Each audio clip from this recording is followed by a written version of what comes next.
maanaam fii ñu toll nii lépp loo xam ni doxal nañ ko ci diggante bi moo xam audience la moo xam réunion la moo xam installation comité la ñu partagé ko ak yéen parce que wolof dañuy wat gaal yëgoo te liggéey bi ñu sumbal ko président Macky Sall te séntu ci ndam man engagement bi ma ci jël du man maa ci man dara mais yéen laa yaakaar moo tax may jël engagement ci seen tur nit ki nag boo dee jël engagement ci turam day rafet foo toll ci liggéey bi nga partagé ko ak moom mu xam li ngay dox lan la moom it bu demee ci ay nitam am taxawaay yi nga xam ni mooy gën di taxawaay li ma jëkk leeral mooy yéen ñi ma woo fii mën naa wax ni yéenay le comité directeur du mouvement Doolil Macky à Thiès. Comité directeur mooy ñi nga xam ni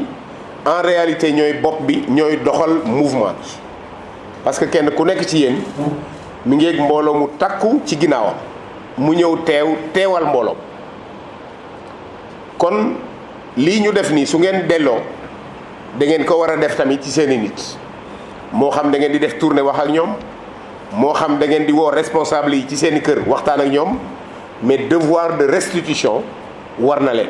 comme ni ma ko defee nii ñu ngi ak feuille de présence bi defe naa ñi ñu convoqué woon yépp à quelques exceptions près teew nañu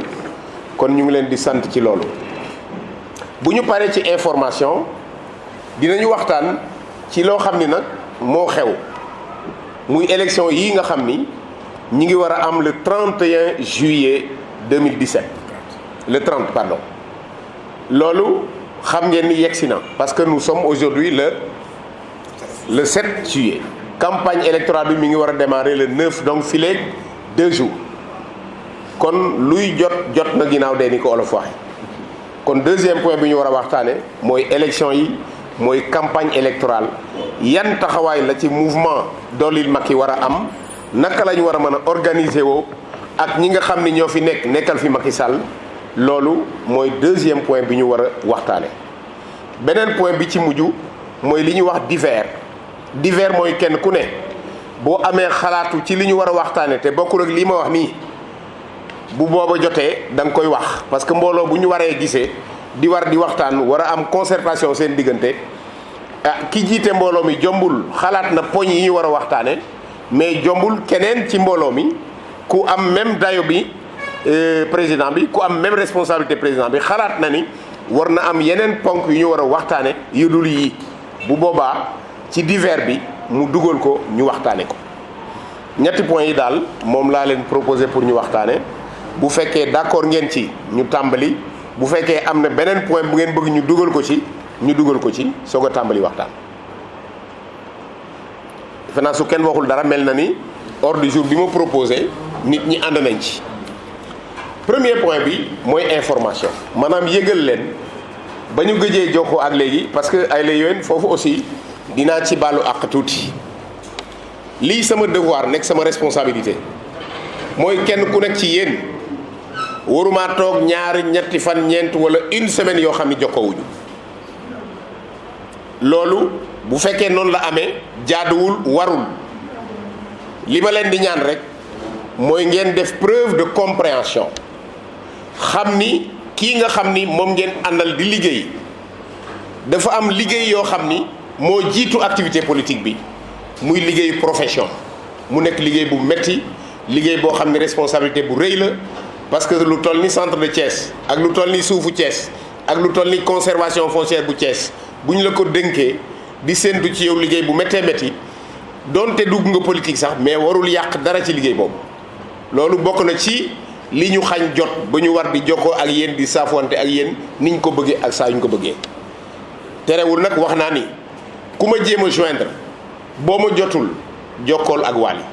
Wally da koy jaral mu tëj bureau ñëw fekk si ma sama bureau ñu waxtaan seet nu ñuy doxale ci ki nga xam ni jokkoo na ak moom loolu aussi précision la bu may apporter ku ma ci jéem a jot rek boo insister ci jotoo ma rek boo waxee Wally rek mel na ni wax nga ak man parce que Wally daf may defal compte rendu tout le temps donc information bi ma leen di njëkk a indil mooy audience bi nga xam ni président Macky Sall defal na ko waa département de Thiès ñi koy jàppale. su ma nee département de Thiès nag ñi teewoon ci audience bi bokk na ci responsable APR yi nga xam ne ñoo ko nekkal fii à Thiès ñu man cee lim ñoom Abdou Mbow man cee lim ñoom docteur Augustin Tine man cee lim ñoom docteur Ndiaye ak ñeneen ñu bari ñoo xam ni ay responsable APR la fii. mais président yemul rek ci responsable APR yi dafa woo également yeneen maire yi nga xam ni ñu ngi ci département bi te fas yéene ànd ak moom ci wàllu politique ñooñu la ci teg. am na keneen koo xam ni teg na ko ci département bi muy le ministre Alioune Sarr parce que ñun ak moom ñoo bokk le département. ginnaaw ñooñu nag woo na également mouvement de soutien yi nga xam ni ñoo ëpp solo ci li ñuy liggéey fii ci Thiès. ci mouvement de soutien yooyu man mi nga xam ni man ngeen àndal ci wàllu liggéey bokk naa ci Babacar Fall Thiès sur les rails du développement bokk na ci Ablaye Dieye mi nga xam ni moo yor Sigi Jotna ak les amis de Cheikh Kanté bokk na ci Mamadou Ñing tamit bokkoon na ci ñun ñeenti mouvement yooyu ñoom la ñu woo ñu fekkee waxtaan wi. à partir de 16h la ñu woowoon ñu toog di xaar mais finalement ñu ngi démarré ay 20h30 jàpp 21h dañoo mujj sax réunion bi ci palais bi fi président Macky Sall dëkk ci boppam lañ ko defee defewuñ ko ci bureau yi. loolu nag analyse bi ma ciy def mooy que ñun mouvement de soutien yi am na loo xam ni dañoo yàggoon di ko sàkku te amuñu ko woon li ñu doon sàkku di ko sàkku ci responsable APR yi fii ci Thiès. di ko sàkku ci président de la république mooy que ñun ñi nga xam ne ay mouvement la ñu yor di jàppale président ci sunu doole ngir yéene bi ñu am ci moom dañoo bëgg saa yu président woowatee ñi nga xam ne ñoo koy jàppale na ci boole les présidents de mouvement. loolu ñu ngi sant yàlla bu baax bi nga xamee ni président gis na loolu. moom ci boppam moo joxe ay instructions non seulement avant audience bi dafa wax ñoom Abdou Mbow ak ñoom Augustin woo leen mouvement yi ngeen waxtaan ak ñoom mais bi audience bi jotee aussi dafa insister pour que ñu wooñu ñu teewe ko. loolu ñu sant ci yàlla bu baax te xam ni ay buntu la yu ubbeeku pour ñi nga xam ni ñi ngi militer ci mouvement yi. ginnaaw bi ma leen waxee nag ñi teew ci audience bi dama bëgg a def compte rendu waxtaan bi nga xam ni def nañ ko ak président Macky Sall. Macky mi nga xam ni moo ñu woo moo njëkk a jël parole ginnaaw bam ñu santee gërëm ñu ci liggéey bu rafet bi ñuy def ba cité ci sax Thiès Info ne moom mu ngi suivre suñu activité ci presse en ligne Thiès Info la cité en exemple. Je profite de l'occasion pour féliciter Sey Latir ak ki nga xam ni moom la fi yebal parce que vraiment loolu aussi reconnaissance su liggéey la bu ñu demee ba président di cité benn site internet bu nekk fii ni moom da koy suivre à travers ce site ci lay xool suñuy activité kooku aussi ku jara sargal la ku jara félicité la ku jara encouragé la muy Sey Latir. donc président wax ñu ni li ngeen di liggéey à Thiès gis naa ko yéen samay responsable APR yéen maire yi nga xam ne nangoo ngeen nga maa ñëw fekk si jàppale ma mais yéen mouvement de soutien yi nga xam ne aussi seen alal ngeen di jël di ci def ngir yaatal sama mbooloo kon remercier naa leen bu baax ci liggéey boobu. mu tegal ñu ci ni dama leen a woo fii pour gën leen a sas pour ñaax leen ngeen gën a góorgóorlu parce que Thiès dëkk la bu ma amal solo fi ñu toll nii wax Macky Sall lay nettali nee na dëkk la bu ko amal solo def na Thiès lu am solo am na bilan bu tangible bilan bu ñu mën a teg baaraam fii ci Thiès moom ci boppam moo cité ne aéroport international Blaise Diagne bu pare autoroute Dakar AIBD pare autoroute AIBD Thiès pare autoroute Thiès Touba Ila Touba pare amul benn dëkk boo xam ni mooy gën a placé géographiquement et stratégiquement dëkku Thiès parce que nee na bu boobaa les Thiessois seront à 5 minutes 10 minutes maximum de l'aéroport loolu lan la tekki toute toutes les infrastructures hôtelières de Thiès seen valeur dafay multiplier par 100. L'immobilier à Thiès ñi fi am kër tabax ko di ko louer seen valeur locative dafay yokku de 10 à 100. ñi nga xam ne ñooy yëngatu ci Thiès économiquement seen koom-koom dafay yokku parce que gan yi ñëw war soit ñu louer Thiès wala ñu jaar Thiès dem dañuy suuxat koom-koomu Thiès. loolu président moom la njëkk a teg baaraam ne bokk na ci bilan bi nga xam ni yéen a ko war a won Thiès waaye wax leen ko parce que su ngeen leen ko waxul jombul duñ ko xamee noonu te loolu mooy dëkk maanaam les retombées économiques des infrastructures que le président a réalisées dans le département de Thiès. bi mu jógee ci aéroport jógee ci autoroute yi il a donné l'exemple de toutes les usines qui sont implantées dans le département de Thiès et le département de Tivaouane en matière d'énergie renouvelable. xool leen centrale bi mu mujjee inauguré yàggul dara avec 30 mégawatts plus de 1000 panneaux solaires mais loolu ñan ñoo fay liggéey waa département Tivaouane ak waa département de Thiès. Tobène Power mi ngi fi ak yeneen investissement yoo xam ni c'est à coût de centaines de milliards lañ ko def mu nekk dans le département de Thiès et dans le département de Tivaouane.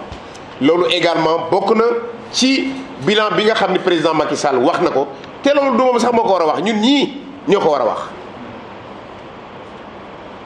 bu ñu ñëwee nag ci biir commune Thiès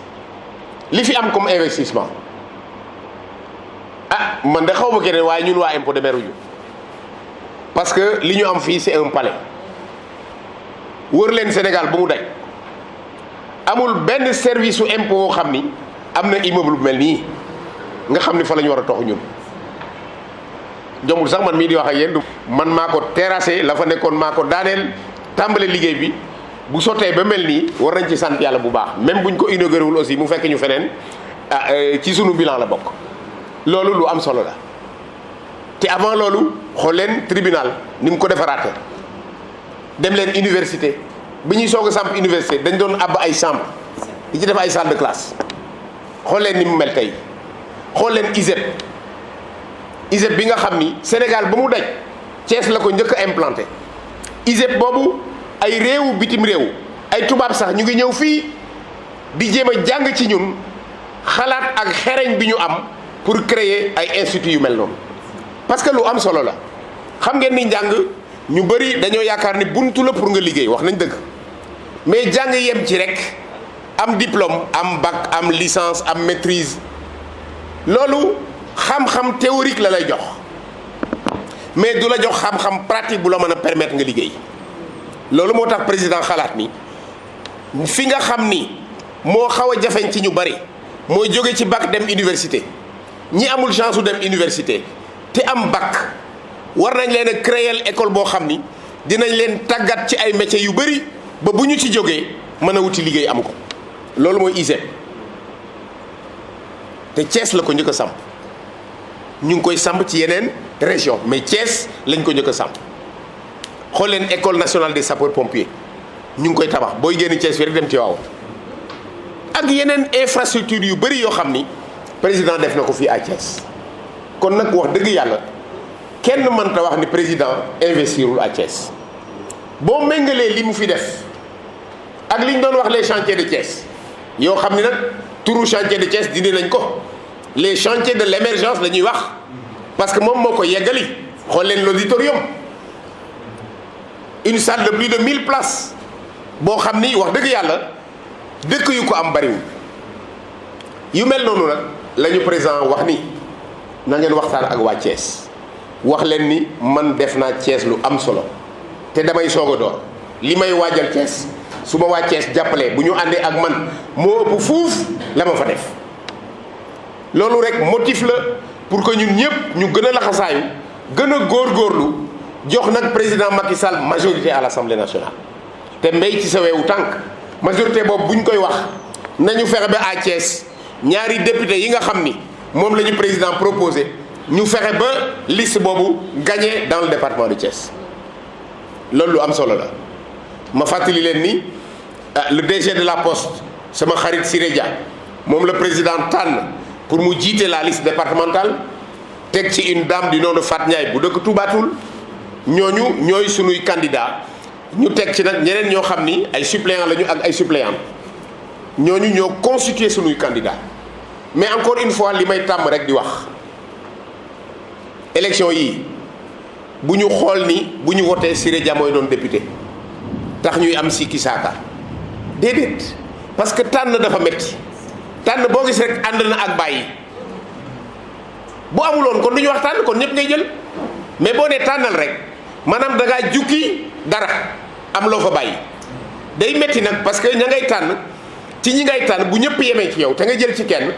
ña ca des dañoo war a gis rek ni noonu la mën a demee te ñu ànd ci loolu moo tax ñu ànd ci choix wu président de la république fas yéene nag jàppale ko parce que li am solo nekkul Siré Dia nekk député yàlla na ko doon mais li am solo mooy bu nekkee député Fat Ndiaye nekk député jóge ci liste coalition Benno Bokk Yaakaar nga dem ci yeneen département ya fa président tànn nekk ay député bu ñu dajee fële assemblée nationale bu ñuy lim liste yi nga xam ne ñoo fa ëpp ay député dañu naan coalition Benno Bokk Yaakaar moo ëpp ay député assemblée nationale. loolu lan lay jural Macky Sall xam ngeen ni Sénégal dafa am lu ñuy wax le pouvoir exécutif maanaam gouvernement bi à la tête du gouvernement un premier ministre et le président de la République ñooñu ñoom ñooy jël dogal ñooy doxal réew mi mais Sénégal constitution dafa wax ni pouvoir exécutif boobu dafa ànd ak li ñuy wax un pouvoir législatif ànd ak un troisième pouvoir bi ñuy wax le pouvoir judiciaire ñun suñu système politique moo doxee noonu pouvoir exécutif wax naa leen ko mooy dogal mooy jël ay décision mais lu ci bëri dafay def ay proposition yoo xam ni day jaar assemblée nationale boo jëlee budget bu Sénégal bi nga xam ni moo war a doxal réew mi sunu impôts yi ñuy fay yépp foofu lay dugg président sañu cee def dara te jaaralu ko assemblée nationale def ay proposition lii fii laa ko bëgg a dugal lii fee laa ko bëgg a dugal lii fële laa ko bëgg a dugal noonu laa bëgg a doxale réew mi ci atum 2018 par exemple député bi dañuy daje comme ni ñu toogee nii kenn ku nekk ñu jox la budget bi nga xool lu ñu ci proposé loo xam ni àndoo ci da ngay daal di jël note bis bu ñu nee nañu wote budget bi loolu nga xool li la doyul bu ci ëppee da ngay naan du ma wote waa boo wotewul sa moroom wotewul beneen moroomam wotewul ba ñi bañ a wote ëpp ñiy wote kon la ñuy proposé du jàll maanaam budget président boobu de dul jàll dootu ko exécuté parce que li ëpp ci député yi d'accorduñ ci kon nag bu ñu sàgganee ba ci assemblée nationale opposition ëpp ñu fa ay député maar day taali yàlla bu mu am te lu am sax damay joxe misaal rek loolu bu amoon président bu indee proposition de budget pour doxal Sénégal segem nag li ëpp ci député yi dañ koo contre ñoom du ñu seet sax ndax baax na wala baaxul dañu naan rek du fi jàll leneen bu ñëwee ñu ne du jàll loolu lan lay jur li muy jur mooy bu boobaa dañuy wax ni Sénégal dafa fal président de la République waaye dafa yeew ay tànkam yeew ay loxoom am président de la République boo xam nag mënul liggéey mënul xëcc dara mu ñëw mënul puus dara mu dem kooku du président moo tax ñu leen di ñaan di ko ñaan waa Thiès nañu wote liste bi nga xam ni président Macky Sall moom la proposé bu ko waa Thiès voté waa Mbour voté ko waa Tivaouane voté ko yeneen département yi voté ko ba yàlla def ñun ñu am majorité à l'Assemblée nationale loolu avantage bi muy joxe mooy que président comme ni mu doxalee ci juróomi at yi passé parce que moom moo amoon majorité assemblée Benno Bokk Yaakaar ba tax na lu mu proposé rek même ñeneen yi buñ ci bëggee xëpp suuf du sotti parce que dañ faa néew doole bi yoon tamit nañu fexe ba mbooloo boobu ñu amoon ci député yi di jàppale président même mbooloo continuer di ko jàppale ci ñaari at yi des fii ba 2019 loolu mooy enjeu wu élection yii kon élection yi nekkul bu ma wotee diw dina nekk député déedéet élection yi day doon su ma wotee dina permettre Macky Sall mu continuer liggéey bu baax bi nga xam mi ngi ko doon def di ko jàllee assemblée ñu koy nangu dina ko continuer di ko def assemblée di ko nangu parce que moo ko ëpp doole loolu mooy enjeu politique bi waaw da ngeen di tàccu nag politique nag dañ koy tàccu waay ah John mais xorom la ci nag sinon day mel li may wax yëpp hein. Quand les gens sont dans le Très captivant, c'est captivant. Voilà. C'est captivant, c'est clair. Alors dama wax loolu rek pour décompresser un peu mais pour won leen ni lii ma leen di wax naa leen ni yéen ay responsable su ngeen delloo ci seen base lii may wax nii moom ngeen di wax nit ñi mën koo dégg loolu c'est très important. donc bi ñu président waxee loolu yëpp daf ñoo daal di jox parole moom ci boppam nag moo tiim listam di lim ñi muy jox parole ah ñu ngi sant yàlla parce que man yëkkatiwuma loxo waxuma jox leen ma parole président moo ma ne Pascal waxal defe naa ñetti nit ñoo wax ñeenteel wala juróomeel ñu jox ma parole loolu aussi alhamdulilah sant yàlla. loolu jarul bàcc. bi ma jëlee parole jàpp naa ni comme man la njëkk a jox parole ci mouvement ya fa teew dama daal di jàpp ni waruma wax rek waxal sama bopp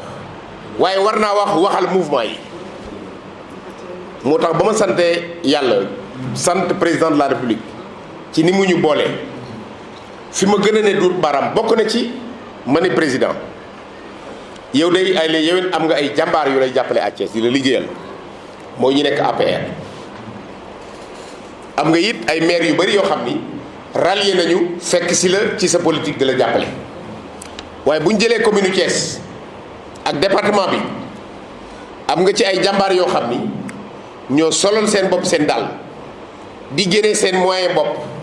di dem ci nit ñi di wax ak ñoom di leen won lu baax li ngay def di leen xiir pour ñu jàppale la ba yàlla dimbali leen mu am mbooloo bu leen topp waa mbooloo boobu topp mouvement yi nag li ma lay ñaan yow président mooy que lépp loo defati à Thiès moo xam ceeb la nga ñu koy séddale moo xam ay billet Makka la ñu koy joxe moo xam suukar la ñu koy séddale ak lu mën a doon boo joxatee say militants yi nekk APR na nga jox militants yi nga xam ni président mouvement yi ñoo leen indi ci yow. mu rafetlu ko lool ne ma jël naa note bi ma ko waxee loolu ba pare la ma ca teg mooy que Thiès de yi dañoo war a góorgóorlu doon benn ñun responsable yi moo xam mouvement lañu moo xam responsable parti lañu nañu joxante loxo fóot xol yi doon benn parce que nag bu ñu defee loolu Thiès dinañ ko gañe wax dëgg nag li fi APR liggéey te mu am solo lool mouvement de soutien yi ma leen ñëw dolli maanaam yokk xar mi kawar waaye bu ñu doonee benn bañ a soxorante bañ a siisante te xam ni yàlla moo yore wërsëg di ko séddale ku mu ko jox di nga ci jot ku mu ko xañ doo ci jot waa bu ñu xamee loolu te doon benn xam ni Macky Sall rek moo ñu ñor ñu boole sunu doole ak sunuy xalaat ak sunuy pexe bañ a tàyyi bañ a toqi liggéeyal ko victoire dina am fii à Thiès moo tax je profite de l'occasion di lancer un appel à l'ensemble des responsables de quelque bord qu'ils se situent qui accompagnent le président Macky Sall à accepter de mouiller le maillot. L'heure de la victoire de la coalition Benno Bokk Yaakaar a sonné à Thiès te occasion bi waruñu koo raté ñi ñu ko seqal d'ailleurs xam nañ ko parce que ñu ngi jaaxle le dernier combat la dernière bataille mooy bii bu ko defee 2019 dafay yomb ci moom loolu d'ailleurs moo ñu jig ñun responsable yi moo xam ñi nga xam ne ñu ngi ndombal tànk moo xam ñi nga xam ne yoruñ ko te bëgg ko parce que nag Macky Sall am na lu mu wax moi j'ai bien noté nee na vous les responsables de Thiès li ma bëgg ci yéen rek mooy ngeen góorgóorlu rek ba gàññal ma Thiès su ngeen ko defee dinaa leen defal loo xam ni ber loxo lay doon waaye su ngeen ko deful nag waxuma ndombal tànk yu bees waaye yi fi am sax dama koy nangu xam ngeen ni Macky daa am ful la nii may wax yéen di leen xool nii noonu la ñuy xool ci biiri bët ne leen waxatuma ndombal tànk yu bees waaye yi fi aw jot a am su ngeen gañewul Thiès dama koy nangu jox ko ñeneen ñi gañe te muy dëgg. moo tax nag ñun responsable lañ góorgóorlu bala nga ni naam ne fa fi ñu toll lu ñu xëccoo amu fi nañu gañe ba pare bu ñu gañee ba pare nag wax dëgg yàlla képp koo xam ne sa wërsëg a ngi ci yàlla ci boppam mooy fexe ba nga jot ci. donc waxtaan bi noonu la tëddee bi ma jëlee parole tamit loolu laa wax yeneen responsable yi ñi mu désigné wax nañu moom it ci mbaaxam moom président vraiment yemul rek ci liste bi mu tiim wax na ni bu amee ñeneen ñu bëgg a jël kàddu nañu signalé wu mu am ñoo xam ne yëkkati nañ loxo ñu jox leen parole ñu wax fa la ñu toog ba pratiquement minuit passé na kon loolu nag war nañ cee sant président gërëm ko. président bi muy tontu man ne dama yow Babacar Pascal moom dafa njëkk a laaj sax ne ma yow John nga sant wala Njoon ma ne ko man de man waa Thiès noonu yow ma bëgg a def Njoon rek waaye man sama sant John la donc bi may tontu mu ni ma j'ai pris bonne note yàlla def vendredi bële passé aide de camp président moom woo ne ma ñëwal palais ma ñëw ñu yëkkati ñetti billets Makka teg ci sama loxo ne ma pour les mouvements de soutien man ma déchargé 3 billets ñu ngeeg man tey nag dana waxtaan ak yéen parce que loo gis rek dafa am yoon bi gën yoon yi li ñu bari bari dafa am yoon bi gën boo dee séddalee lu matul nangu la ñàkk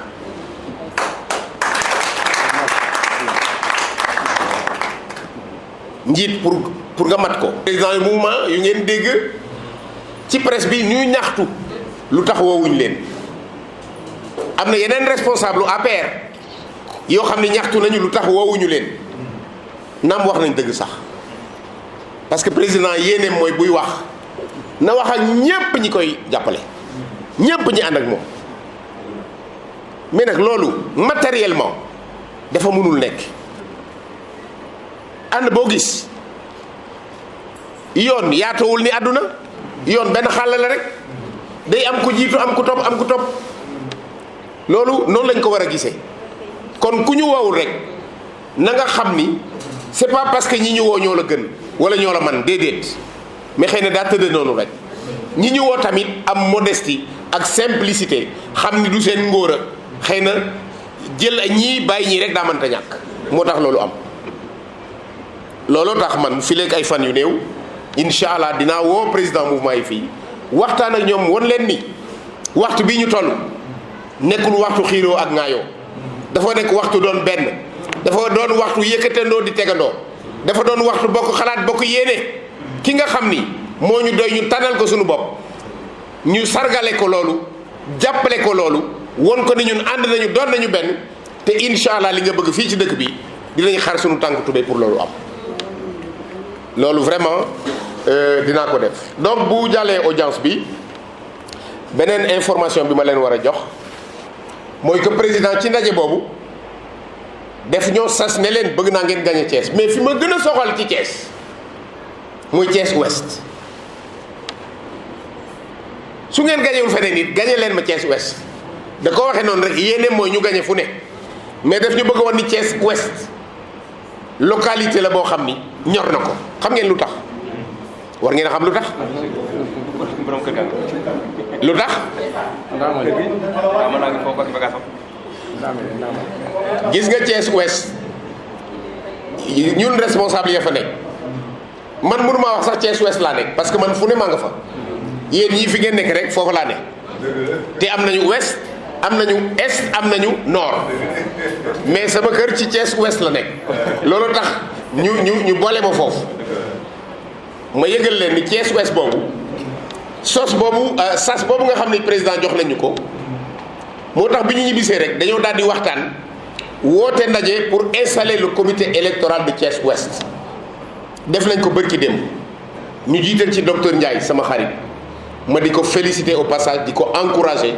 di ko exprimer toute ma solidarité won ko ni li ma doon def démb bu dee benn dinaa ko def ñaar ci wetam pour ñu am ndam docteur Ndiaye moom ñu ci jiital teg ci nag yeneen responsable parti yi nga xam ne ñu ngi ànd ak président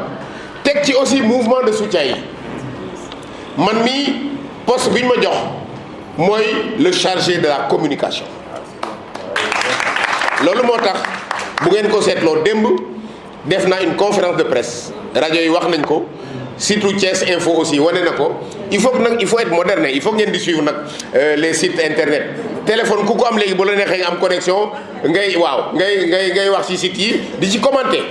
man bi ma defee loolu bi ñu ko dugalee ci Google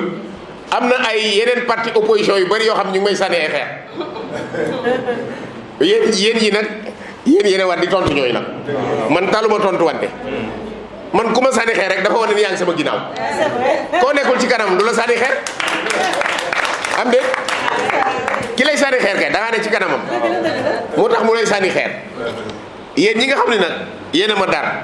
waaye fexe leen mu xeer yooyu bu mu yegg si nag dee leen tontu voilà donc comité boobu installé nañ ko te incha allah dañu daal di jublu ci liggéey te liy wane ni dañuy jublu ci liggéey ci saa si la docteur Ndiaye wax ni comme financement campagne ñëwagul man docteur Ndiaye yëkkati naa 1,5 million jox comité bi ñu tàmbale ci liggéey mayit ma ne leen yëkkati naa ci 1 million dolli ci loolu il faut que ngeen di ma baal rek léeg-léeg ngeen di nangu may def loo xam ne sax defalu ma leen ko parce que lu ma def feneen rek jàppale ni yéen laa ko defal mu ngoog loolu aussi ngeen xam nga politique daa xaw a fiir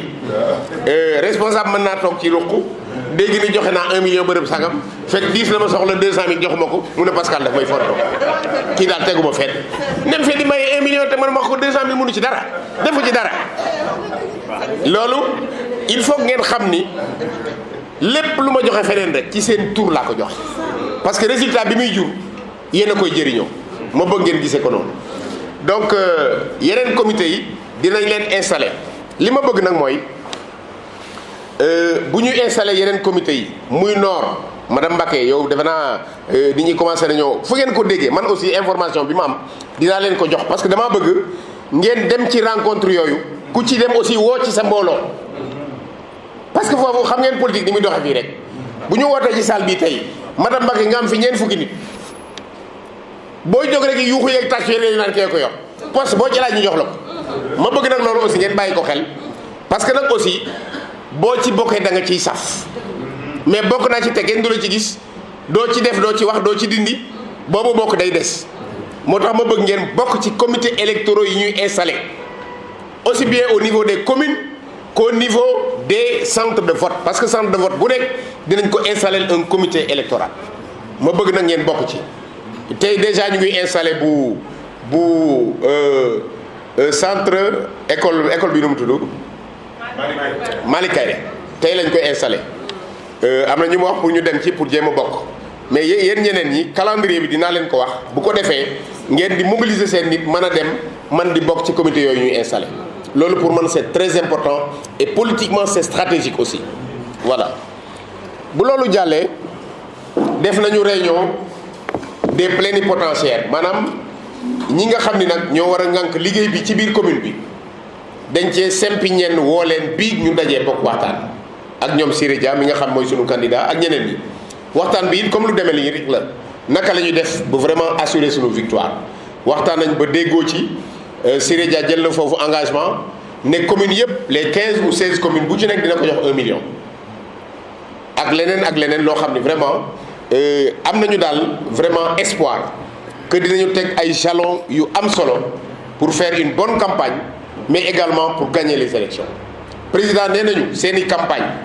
bu leen ma fi defal ay caravane ak ay meeting yu dul jeex defal leen ma proximité dem leen ci nit ñi def porte à porte wax ak ñoom ñu diis leen seeni soxla ngeen def lu ngeen ci man responsable boo xam ne da ngaa ragal base bi nag jàppale woo ma képp koo xam ne jox naa la ndombal tànk nga di ci am dara loolu nangu koo bokk ak say nit loolu la ñu sant loolu lu am solo la boo loolu bokk na ci li ñu doon waxtaane bii ginnaaw point boobu nag damay daal di taxaw foofu ubbi deuxième point bi mooy la campagne électorale ñun mouvement Doolil Macky lan moo war a doon suñu taxawaay est-ce que dañuy am suñu comité électoral à part naka la ñuy organiser suñu campagne foofu laa leen bëgg a déglu xam lu ngeen ci xalaat ñu weccee ci xalaat tënk li ñuy tënk man cee jublu parce que élection yi campagne bi léegi mu ubbi c'est dans 2 jours donc maa ngi leen di gërëm di leen sant bu baax a baax asalaamaaleykum wa rahmatullah.